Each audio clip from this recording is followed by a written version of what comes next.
My name is Alex, and this is my garage workshop. As you can see, I was recently devastated by a tornado which only touched this section of the house, and it's been making it very difficult to be productive in here. In this video, I dismantle and rebuild this entire shop and talk about how quitting my job without a plan has allowed me to weaponize my ADHD and start having fun with life again. So let's go.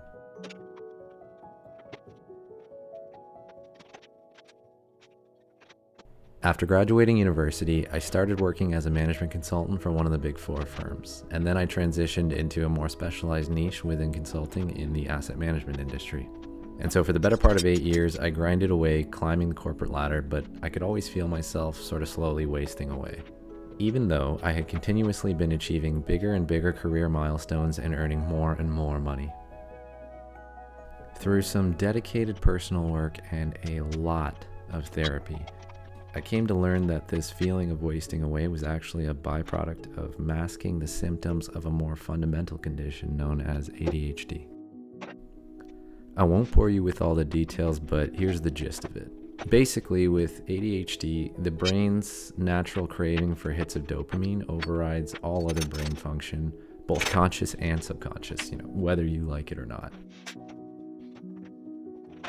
In practice, what this means is that when presented with any task, my brain automatically goes through an assessment of whether or not this task will provide me with that dopamine hit that I'm craving.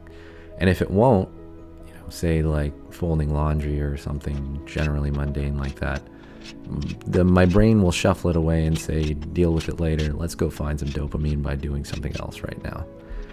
And inevitably, you never come back to that thing that you said you would come back to. Now, a neurotypical person is able to override that instinct and say, hey now, let's fold that laundry and then go do something else. It's very obvious that this is the most reasonable path forward, but the ability to actually act on that is something that neurotypical people typically take for granted. And for someone with ADHD, it requires a lot of extra effort to do something mundane. And for many people, that extra effort can actually be physically insurmountable at the time. And that is the most difficult thing for someone without this condition to understand. It just doesn't work that way, no matter how simple it sounds. But hey, I can totally understand why this seems almost like a made-up disorder, right? It just seems like you're lazy, can't you just do that thing? Well, believe me, I have had these thoughts ad nauseum about myself as well. The answer is no, and you're just gonna have to take my word for it. So what am I getting at with this in terms of why I quit a job which I worked so hard for, pays so well, and is also a dream job to many people?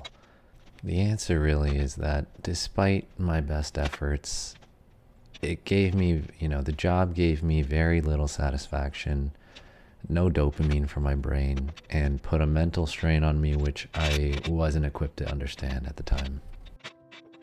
I fought through and masked my symptoms as best I could, but the result was that it basically felt like I was stuck in first gear and redlining, struggling to keep pace with all of the other vehicles on the highway. And I just thought that this was normal, and that this is the life that I was resigned to. And the worst part about it was that, on paper, it seemed like I had nothing to complain about, and the significant increases in pay as I climbed the ladder had absolutely no effect on my happiness, which I thought that it would, which was a bummer to find out. Years and years of this took a toll on me mentally until one day I essentially had a mental breakdown and quit my job. I woke up one Friday and just said, fuck it, and put in my notice. I didn't have a plan, and I still don't. And it's been almost a year now since I quit. But I believe in myself, and that's all you really need. And that was a situation that is very much like this shop transformation that you're watching right now, for which I also do not have a plan. I'm just here taking apart my shop, the thing that I rely on to support my builds at home for my family, and I just blew it up on a whim with no plan. But I believe in myself, and I know that I will make it awesome, so just bear with me for a bit, and you'll see it at the end. The way that my brain works is that I actually am physically incapable of providing a plan before I get hands-on. And this can be very stressful to people who require things to be planned out, like my wife, whom I love very much and I hope can forgive me for the years I've taken off of her life with my shenanigans. Speaking of which, she has been an absolute saint in supporting me and believing in me, and somehow I've been able to convince her that this shop transformation is something that is absolutely necessary. And purchasing all these tools while I've been unemployed for the better part of a year is actually a smart investment, because my boy math is correct. I can vouch for that with my degree in accounting and finance and completion of the first 2 levels of the CFA program, which is an absolute joke, by the way.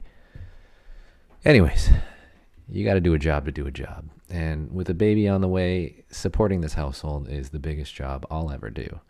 And I've ran into enough endlessly irritating roadblocks while trying to get projects done that inevitably lead me to abandoning them out of frustration and never picking them back up again, when I could have just spent a little bit more time up front setting things up correctly to make things go a lot smoother. So that's kind of how I justified this. This workshop will eventually build my entire house and everything in it. So I should do this right. Anyways, I digress. But bringing it back to quitting my job and burning out, what I learned from my experience is that my attempts at living a normal life, because of the well-intentioned advice of those around me, go to university, get a good job, work hard, get promoted, make money. Those were actually the things that were slowly killing me because it just wasn't me. And the thing is, I know that I'm not the only one out there who feels this way. So if this is resonating with anyone, even just one person, then I've done something right here. So if you're out there listening to this and you feel like you need a sign to make a change in your life, maybe this is it. Whatever your circumstances or situation is, this is the sign for you to bet on yourself and to follow whatever it is that you really want. You really don't have any excuses to just take the first step. I believe in you, and you should believe in yourself.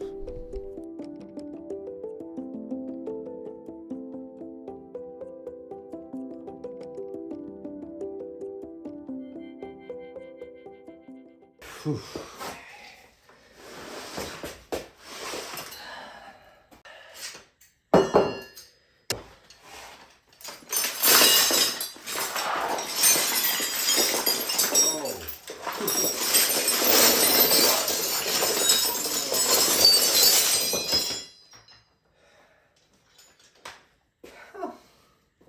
Okay.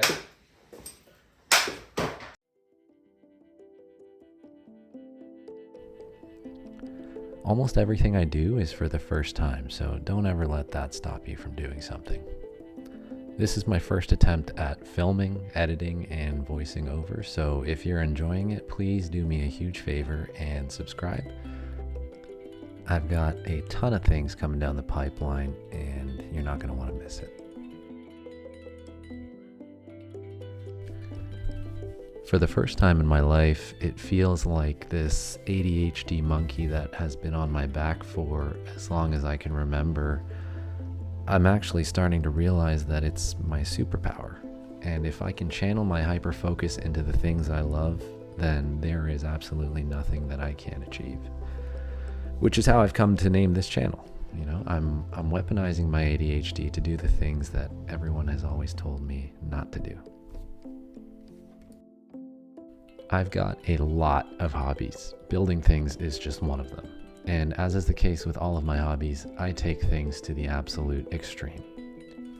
So thank you for listening to my ramblings. Be sure to subscribe to see what I get up to next, and enjoy the rest of the video.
That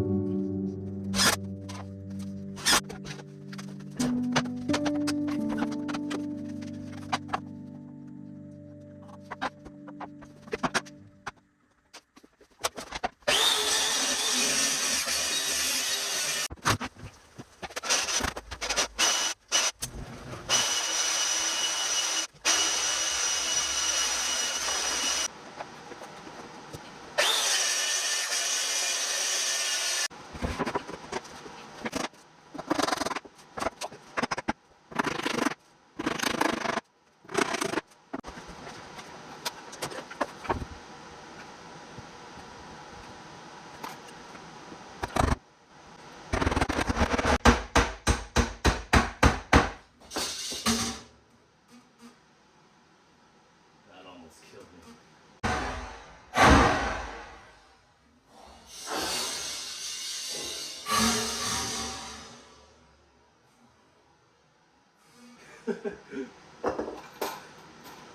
Woo!